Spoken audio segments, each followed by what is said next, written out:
Mateo 6, versículo 22. Os comento una cosa. Llevo bastante tiempo preparándome este mensaje y el lunes tuve que tirar todas mis notas y rehacerlo, lo cual fue bastante frustrante.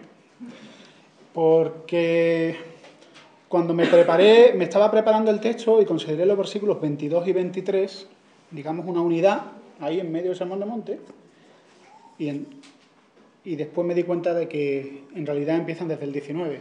Es decir, el tema del que está hablando el Señor aquí es sobre el tema de los tesoros en el cielo y las riquezas. Entonces voy a leerlo desde el 19. Dice, Mateo 6, 19, dice, no os hagáis tesoros en la tierra donde la polilla y el orín corrompen y donde los ladrones minan y hurtan, sino haceos tesoros en el cielo donde ni la polilla ni el orín corrompen y donde ladrones no minan ni hurtan. Porque donde esté vuestro tesoro, allí también estará vuestro corazón. Y continúa.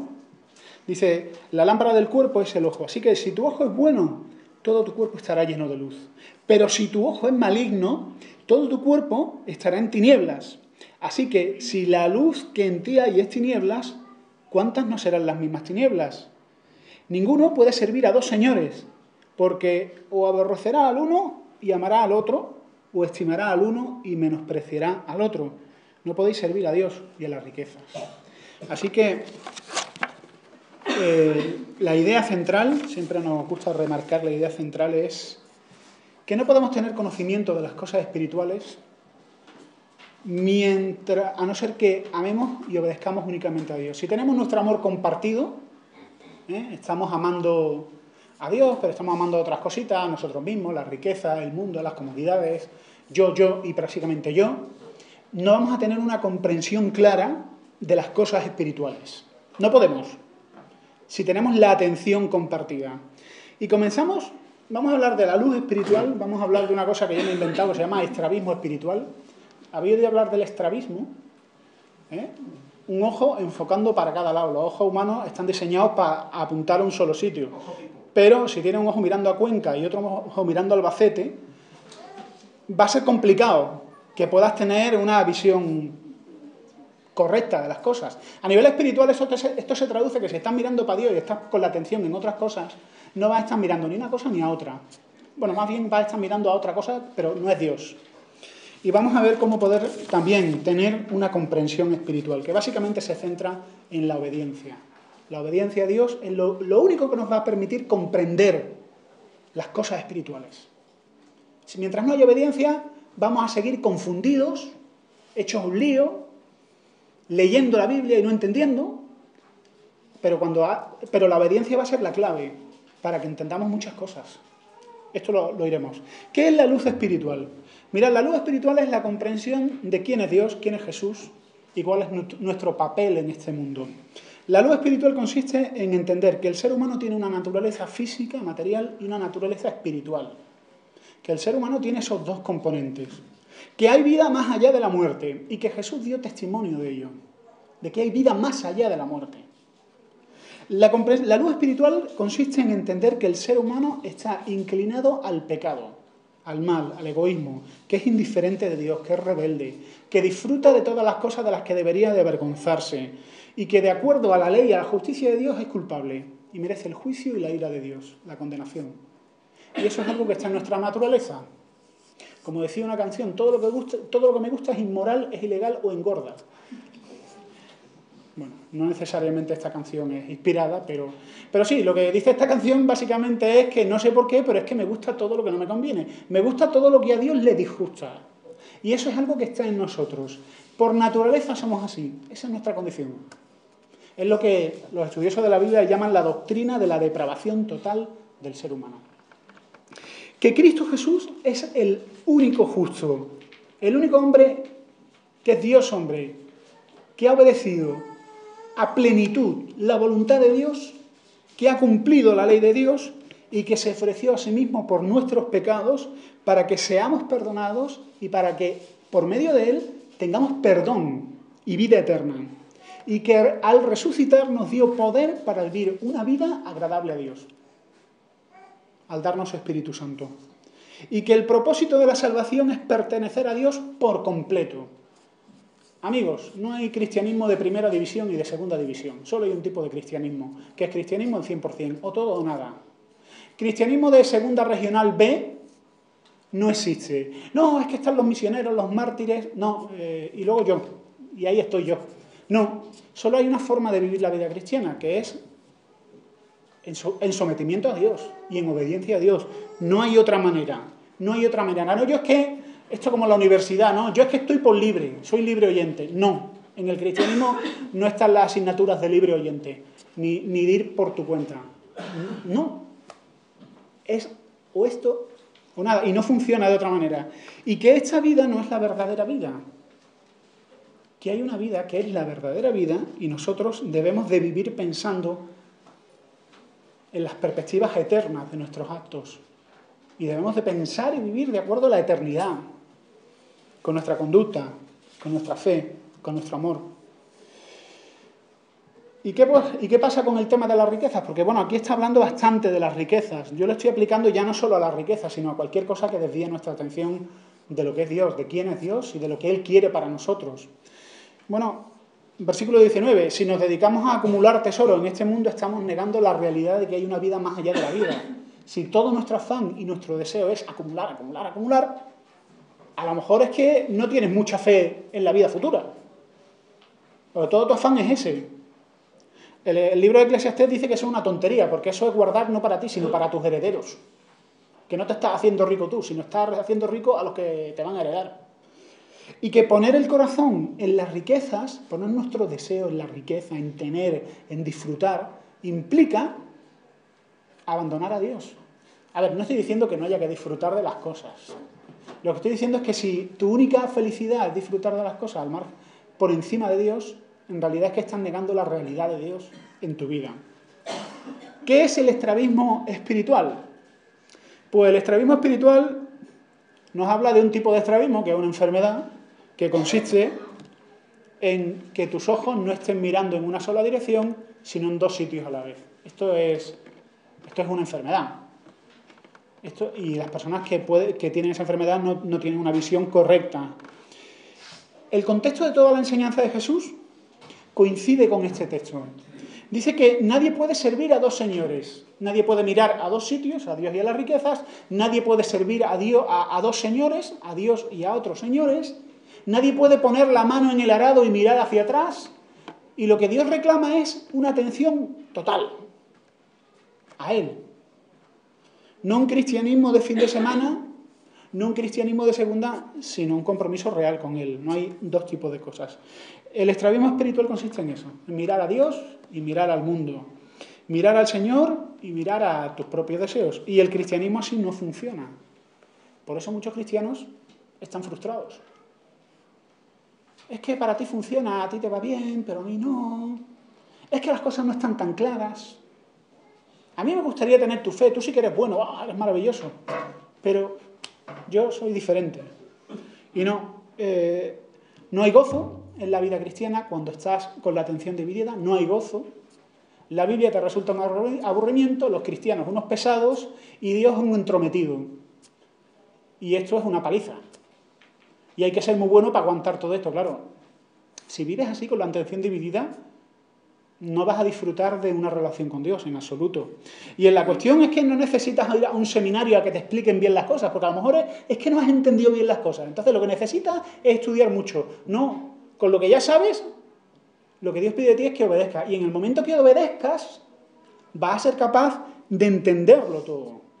Y en el momento que nos arrepintamos y cambiemos de rumbo en nuestra vida, vamos a ser capaces de entender un montón de cosas que ahora mismo nos confunden.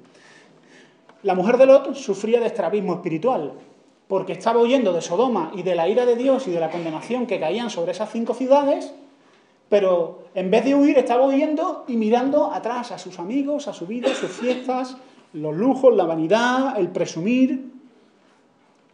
Y fue condenada con Sodoma. Físicamente fuera de Sodoma, pero su corazón estaba en Sodoma. Y así muchos cristianos, a lo mejor estamos así. Físicamente en la iglesia, sentaditos en tu silla, pero con la cabeza en otras cosas. ¿qué sentido tiene estar en la iglesia y estar pensando en las fiestas de tu pueblo? A lo mejor las fiestas de tu pueblo son maravillosas y muy santas, no estoy metiendo en las fiestas, me parece fenomenal, pero que a lo mejor no estás en lo que estás. Estás en la iglesia, pero estás pensando en tus cosas. Ni estás aprovechando ni estás haciendo nada. Y eso es mirar hacia atrás. Hay ciertos amores que demandan exclusividad, compromiso. Por ejemplo, yo no puedo amar a mi esposa y amar a otra mujer. Esto es una cosa única. O sea, no puedo estar en dos sitios a la vez. O con dos mujeres a la vez. Bueno, y me puedo complicar con razones diciendo, no, pero es que en realidad amo a dos mujeres, es que estoy enamorado de las dos. Eso son tonterías. Eso son mentiras que me las repito y me las creo. No podemos conciliar ese tipo de cosas. No puedes afiliarte al Partido Comunista y luego al Partido de Derecha. La gente te dirá, pero tú eres tonto. No, pero es que lo llevo bien, ¿eh? No puedes compaginar este tipo de cosas. Y ni tampoco puedes compaginar el amor a Dios y el amor a las riquezas, el amor al mundo. El tomarte, que no es ni más ni menos que tomarte el cristianismo con tranquilidad. Con tranquilidad, oye, reposadamente, ¿eh? Que hay mucho tiempo. No funciona así. Cuando miras a dos lados, dejas de ver las cosas como son y entras en lo que es oscuridad espiritual, que es lo que dice el siguiente punto, ¿no? Oscuridad espiritual, la confusión causada por la desobediencia. Mirad, esto es importante porque es que la desobediencia es un pegote de tinta en tus ojos. La desobediencia es un estorbo espiritual, son unas gafas de madera. La desobediencia te impide conocer a Dios, conocerte a ti y lo que Dios pide de ti. El problema de la oscuridad espiritual no es que haya luz, o poca luz, o mucha luz, sino el problema está en los ojos de la persona. Es como un ciego que a las 12 del mediodía grita, ¿quién apagó la luz? El problema no es que haya poca luz, el problema es de ese hombre que tiene los ojos enfermos y es incapaz de ver. No es que hace falta más luz. Al que lo ve todo oscuro le hablan de obediencia, de santidad, le hablan de las prioridades, de ofrendar, de renunciar al mundo, de servir a Dios de todo corazón y dice, no lo veo claro, ¿eh? No lo veo claro del todo. Tú le dices que si es cristiano, pues su prioridad debe estar en Dios, caminar con Dios, someterse a su iglesia local, someterse a la palabra de Dios y darle prioridad por encima de todas las relaciones y por encima de todos los amores en amar a Dios. Y él te responde, ya, pero ¿y los calvinistas, y los arminianos, y la tribulación, y la circuncisión, y los cananeos? Y lo único que se dedica es a construir muros de preguntas y a esconderse detrás de ellos. No son preguntas legítimas, son excusas. Y yo conozco mucha gente que cuando le confrontas con la necesidad de que tienes una naturaleza espiritual, necesitas un salvador, te dicen, sí, pero las 70 semanas de Daniel... Amigo, no se trata de eso. Cuentan los budistas un cuentecito muy curioso, que dice que a un rey lo hieren de muerte. En una batalla, una flecha le traspasa la armadura y el hombre está malherido, desangrándose, le mandan a los médicos y el rey dice, un momento. Antes de que me coréis, quiero saber quién me disparó la flecha. ¿Era hombre o era mujer? ¿Era rico o era pobre? ¿Era noble o era plebeyo? Y los médicos le dicen, no, amigo, te tenemos que sacar la flecha. No, pero es que yo antes quiero saber. Y así es la naturaleza del ser humano. Está herido de muerte por su desobediencia a Dios. Estamos heridos de muerte, camino a la condenación, por nuestra desobediencia a Dios. Y nos empeñamos en conocer todos los detalles. Si el mundo se hizo en 6 días o en 6.000 años. Si Adán tenía ombligo o no tenía ombligo. Cuando lo importante se trata de que estás herido de muerte y que no sabes cuánta vida te falta y que hay un Salvador, Jesús es el Salvador y tú necesitas abrazarle y sobrevivir. El problema no es que haya luz, hay mucha luz, hay evidencias por todos lados. El problema son nuestros ojos. Son nuestros ojos. El problema es que a veces amamos tanto ciertas cosas que es imposible correr en pos de Dios. Es imposible correr una carrera con un petate de 20 kilos, una máquina de escribir, tu ordenador portátil y una caja de galletas. No puedes. Y cuando corremos la carrera en pos de Dios, a veces queremos acumular cosas que nos estorban. Cuando estás saliendo de tu casa en llamas, tú sales de tu casa tal cual te pillen. Si te pillan calzoncillos, sales en calzoncillos. Si empiezas a pensar, ay, un momento, voy a hacer una maleta. Primero voy a echar esto, ay, no, voy a llevar ropa de invierno o de verano. Amigo, te quemaste con la casa dentro. Y Dios a veces nos está pidiendo salir de la situación en la que estás en pos de Él. Huir de la condenación que se nos cae encima en pos de Él. Y que nuestro amor al mundo, a una sociedad que vive sin Dios, perfectamente feliz sin Dios, no nos deje atrás en esa casa que se está quemando. El cristiano que vive en oscuridad quiere que Cristo se acomode a él y no ser él el que se acomode a Cristo. Piensa que es posible reconciliar esa incoherencia, que es vivir para dos señores, trabajar para dos jefes y amar a dos amores que no tienen nada que ver uno para otro. Sin arrepentimiento no hay nuevo nacimiento. Si no te arrepientes y reconoces realmente que solo hay una manera de hacer las cosas y es la manera de Dios, que solo hay un camino que te saca de la esclavitud y ese camino es Jesucristo y esa vida que te propone Jesús es la única forma de verte libre de estas cosas y es lo mejor que te puede pasar, no hay salida. Algunos piensan, bueno, es que hay excepciones. Esto de las excepciones es muy curioso. Cuando alguien dice, bueno, habrá excepciones. No, aquí no hay excepciones. Para otras cosas puede que sí. Pero para esto, dice la Biblia que solo hay un camino y él es Jesús. Es el camino, es la verdad y es la vida. No hay atajos, no hay rodeos, no hay otros salvadores ni otras filosofías. Solo hay un Salvador. La Biblia nos dice que el ser humano es alguien que se está ahogando. Se está ahogando por su propia incapacidad. El ser humano es incapaz de hacerse flotar por encima de sus miserias, por encima del egoísmo tan grande que cada ser humano tiene. Y el ser humano lo que necesita no son un curso de natación acelerada. Lo que necesita es un salvador, un rescatador que se tire al agua, lo agarre con fuerza y lo saque del agua. Y ese es Jesucristo, el que murió en la cruz recibiendo el castigo por nuestros pecados para poder rescatarnos a nosotros que nos hundíamos por nuestros pecados y por nuestra indiferencia de Dios. Y arrepentirse es reconocer que la obediencia a Dios es la única manera de hacer las cosas. No hay otra manera. No hay atajos. La obediencia abre nuestro entendimiento. Dice la Biblia que un ídolo, bueno, cuando hoy en día en Occidente pensamos en ídolos, pues pensamos en un budita panzón con un montón de incienso delante y florecitas por aquí y por allá, o vacas cruzando calles de Calcuta, o algo parecido, ¿no? En realidad un ídolo es cualquier cosa que ocupa el lugar de Dios. Cuando Dios, que está en su trono, lo quitas y pones otra cosa. Y puede ser algo terrible, como son las drogas, o puede ser algo maravilloso y fabuloso, como puede ser tu marido o tu esposa. Porque nada debería de ocupar el lugar de Dios, o tu trabajo, o tu casa, o tus hijos. Nada debería de ocupar el lugar de Dios. Absolutamente nada.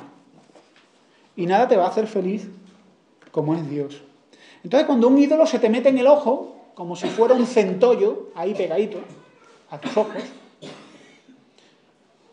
eres incapaz de ver ni entender ningún asunto espiritual. Yo recuerdo el tema del diezmo. No lo entendí. No lo terminaba de entender. Por aquella época estaba a punto de casarme con una chica que sí diezmaba.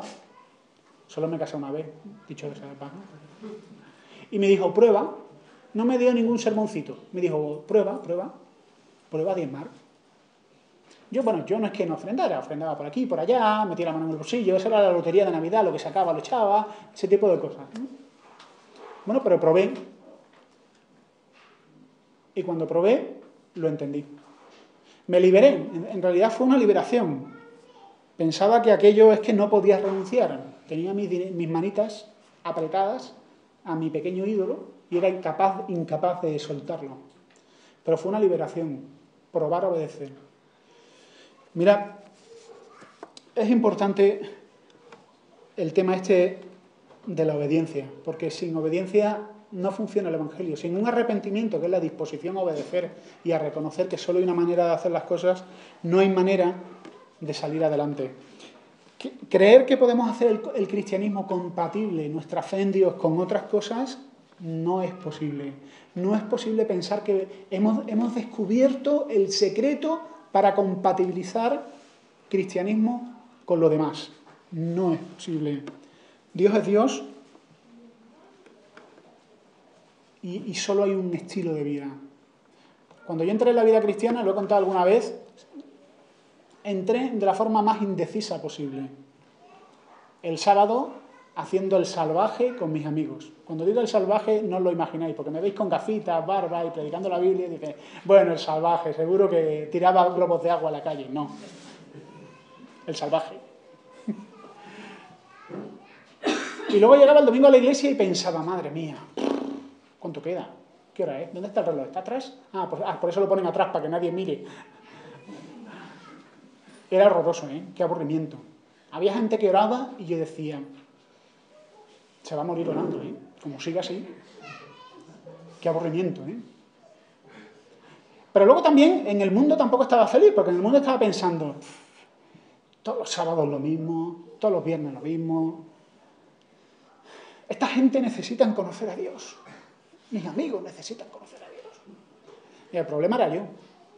Y no funcionaba, el cristianismo no funcionaba para mí. No había descubierto la piedra filosofal de voy a compaginar una cosa con otra.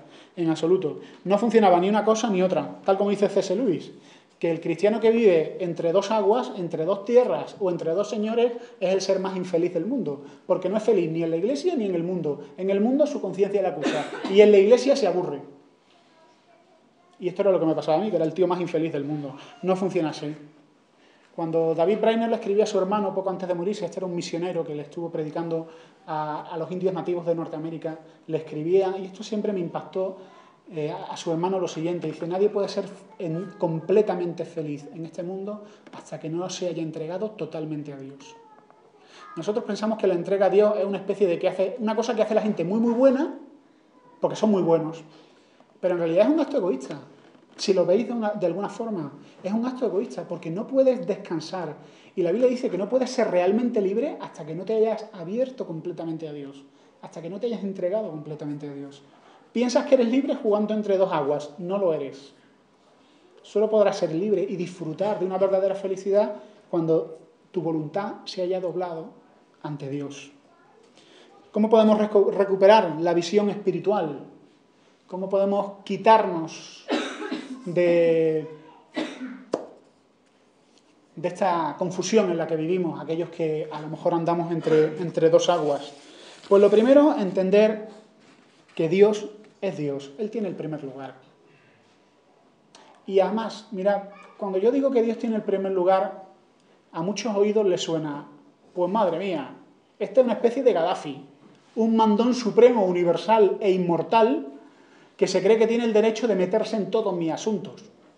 Gaddafi, Pol Pot, Kim Jong-il y todos los dictadorzuelos que había en este mundo. No, realmente cuando Dios dice que tiene el derecho de gobernar tu vida, es un derecho que se ha ganado por méritos propios. Mirad, el ser humano es un desastre. Todavía hay algunos que piensan que el hombre es naturalmente bueno. Yo digo, ¿en qué mundo viven? ¿No estudian historia?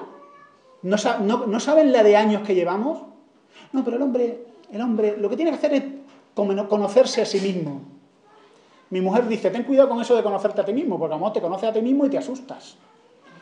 Es lo que pasa cuando mucha gente practica eso de la introspección, ¿no? De mirar dentro de sí mismo. Es que necesito amarme a mí mismo, conocerse a ti mismo. Ya te amas demasiado. Te amas demasiado. Y si te conoces mucho a ti mismo, probablemente te deprimas.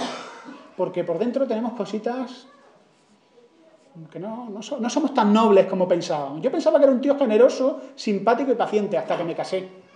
Y me di cuenta de lo intransigente que era, de lo puñetero que era, de lo pesado que era, de lo cascarrabias que era. Y dije, la culpa la tiene mi padre.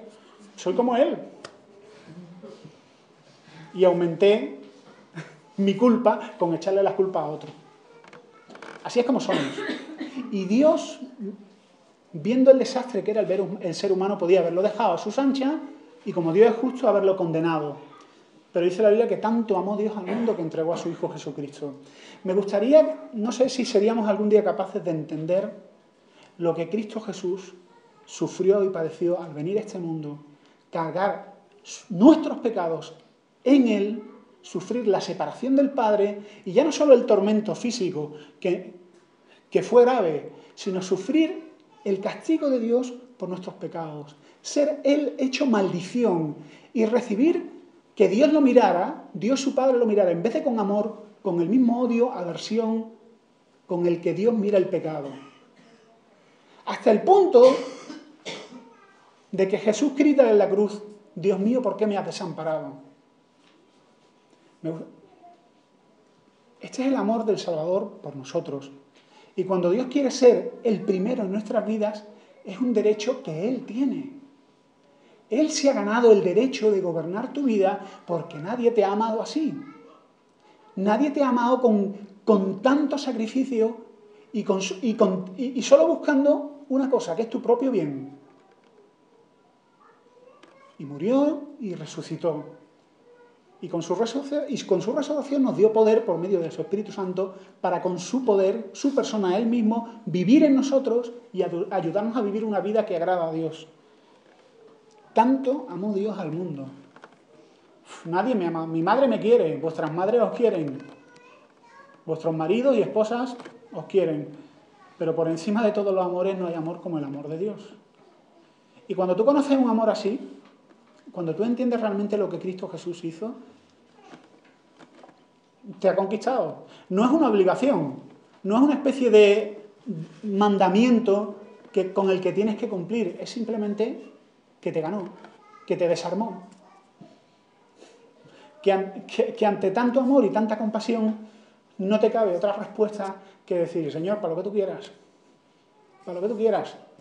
No hace falta ni que me lo pidas. ¿Qué más puedo hacer? El otro día compartí con los jóvenes algo que me emocionó hace tiempo. Había en Alemania antiguamente un movimiento que se llamaba el movimiento moravo, hace varios siglos, y en esa época la esclavitud estaba, ¿no?, instaurada, permitida y alentada por el gobierno. Había un tío que tenía muchos esclavos y tenía una isla llena de esclavos. Ahí estaban todos los esclavos, vivían en esa isla. Y dos chavales cristianos se preguntaron, ¿quién va a predicarle el evangelio a esos esclavos? Así que estos hablaron con el tratante de esclavos y se ofrecieron a sí mismos para ir a esa isla. Se vendieron ellos a sí mismos como esclavos para ir a esa isla. Fueron al puerto, la familia fue a despedirlos y la iglesia. La familia le gritaba desde lejos, adiós, hijos míos, adiós. Y ellos desde el barco gritaban, no lloréis, digno es el Cordero que nos amó de recibir este sacrificio. Cuando conoces el amor de Dios, realmente no existe la palabra sacrificio, existe la palabra gratitud. Gratitud y ser conquistado y desarmado. Y esto es lo que tenemos que comprender si queremos realmente entender que solo hay una manera de vivir el cristianismo: conocer la medida del amor de Dios, conocer la compasión y la bondad de Dios, su simpatía y su intenso deseo de reconciliarse con nosotros. Orar. Si estás viviendo entre dos aguas, necesitas orar. A veces no necesitas que te den charlas. Mirad, tengo un amigo que decía que estaba hablando con alguien y venga a hablar, venga a intentar intentando convencerle que aceptara a Jesucristo. Dice, mira, vamos a dejar de hacer una cosa, vamos a orar. Y aquello le abrió el entendimiento. El Señor le abrió el entendimiento. A veces necesitamos orar y ya en oración, ese corazón duro que tenemos, que el Señor nos lo ablande. Porque los argumentos no lo van a reblandecer. Así que a veces lo que necesitamos es orar. Orar. Y orar. Y obedecer. No hay sustituto para la obediencia. No hay sustituto para la obediencia. No hay excusas para la obediencia. No hay algo que puedes hacer en lugar de otra cosa. Dice la Biblia, esto es muy interesante, dice, el que quiera hacer la voluntad de Dios, hacer, no saber, el que quiera hacer la voluntad de Dios, conocerá si la doctrina es de Dios o yo hablo por mi propia cuenta. En resumen, esto lo que quiere decir es, ¿tú quieres saber si lo que yo te estoy diciendo es verdad? Si lo que la Biblia es verdad, tienes que tener la disposición a hacer. No es que yo quiero saberlo. Si quieres saberlo, Dios no va a abrir su boca. A veces le preguntamos a Dios, Señor, está bien lo que hago, pero en realidad no quieres hacer la voluntad de Dios. Simplemente quieres una opinión. Dios no te va a dar opiniones. Ahora, si tienes la disposición de hacer, el que quiera hacer la voluntad de Dios, conocerá si la doctrina es de Dios. Y no hay otros atajos. Es un precio al que hay que pagar. Y a veces nuestro corazón se ha pegado a ídolos, a cositas. Puede ser el dinero, puede ser una relación que no me conviene, puede ser cualquier cosa. Y cuesta tanto separarse de un ídolo. Cuesta tanto. Es tan doloroso. La Biblia dice que es tan doloroso como arrancarse un ojo. Porque a veces nuestro amor por el ídolo ha echado raíces y el ídolo forma parte de nosotros mismos. Y arrancarte ese ídolo es casi como arrancarte un ojo, es tan doloroso. El otro día, ayer estuve compartiendo sobre redes sociales con los jóvenes. Y un chico me decía, yo es que tengo un problema, yo es que me meto en Twenty, macho, y cuando me meto en Twenty ya están mis colegas. Y empezamos con las conversaciones y las tonterías. Y yo lo que quiero es que tú me digas cómo puedo, no sé la palabra, compatibilizarlo. Sí, más o menos. Mira, la Biblia dice que si tu ojo te impide entrar en el cielo, más vale que te lo arranque. No es físico, o sea, no es literal en ese sentido. Pero podríamos traducirlo de la siguiente manera. Si Twenty te impide entrar en el reino del cielo, arráncate Twenty. Es que me duele como si me arrancara un ojo. Mejor entrar tuerto que entrar con 2 ojos en el infierno. Y a veces nos hemos pegado a ciertos ídolos y nos cuesta tanto separarnos de ellos que es un tormento cortar con eso. Es un tormento. Pero Dios te dice, más vale entrar con un ojo en la vida que con 2 perderte. Yo creo que no hay antídoto como conocer el amor de Dios. Creo que no hay antídoto como comprender la medida del amor de Dios. Que Dios te ama y cuando Dios te ama te lo dice de verdad. Hoy en el mundo cuando alguien te dice que te ama, te puede mentir, se puede estar engañando a sí mismo, pero cuando Dios te ama te dice que te ama de verdad. Y lo demostró enviando a su Hijo a este mundo a morir por ti. Así que el Señor nos ayude a enfocar bien nuestros ojos. El Señor nos ayude a obedecer, porque obedecer nos va a ayudar a entender espiritualmente. Y el Señor nos ayude a quitar cualquier ídolo que se nos pegue al corazón para que podamos vivir con libertad y disfrutar realmente de lo que es una relación con Dios. Que el Señor os bendiga.